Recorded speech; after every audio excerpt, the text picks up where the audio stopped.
Hi, I'm Jake with Aarow Building, and today we're at a whole home renovation that our firm's working on near downtown Columbia. And we're outside and we're going to talk about decks. More specifically, we're going to talk about 4 methods that we use to improve the longevity of the framing of a deck, making your investment last just a little bit longer. First, we're going to start at the bottom. We're going to pour our piers so that they're above grade. We're not going to set our posts in concrete like we had in the past. We're going to set them on galvanized post base. That way this post, the bottom of the post, never sits in water. Even if there's dirt washed underneath the deck, where post is still up and out of the elements, making it last longer. Then we can move to where we attach to the house with our rim joist. Our rim joist, we cut some 1.5 inch schedule 40 plumbing pipe. We cut it to about an inch long. It goes behind every single fastener, every single one of our truss lock screws that fastens our deck to the house, to the rim joist of the house.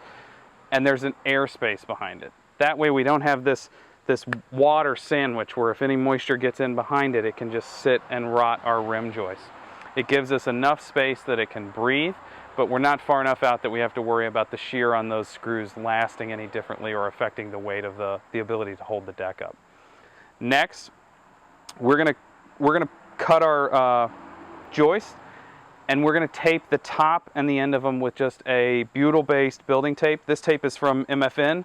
It's actually approved to be a window tape, and it's approved for the flat as well. And so not only is it on the top of the surface so that in between every one of our deck boards going down, we're not having water just sit there. We also are on the ends, and the ends are more important because if you look at a tree in cross section under a microscope, it's just a million little straws to draw that moisture all the way from the ground up to the leaves at the top. And so the ends of those boards, the end cut, that end grain is just a million little straws. So if you have a place where water can get down on the end of it, it's just going to draw that moisture in, and that's why you see them rot at those connections all the time first.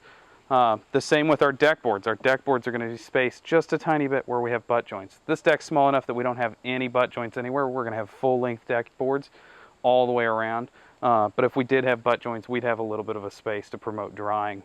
And then lastly, where we attach our rim to the house and we flash from our vapor barrier, our water barrier down, everything shingles out, but the difference is we bend our own deck flashing. So that deck flashing has a 5% drop so that it promotes that water moving away.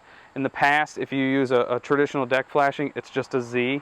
They call it a Z flashing. It's flat. Water could run back downhill towards the house and sit underneath the end grain of your deck boards. So by putting that positive slope on it, we're able to get that water away from the house, and we don't have to worry about there being moisture buildup right there around everything. I think if you follow these simple steps, you can improve the longevity of one of your deck frame jobs, and everything will last better and longer. Don't forget to check us out on Facebook, Instagram, and subscribe to our YouTube channel.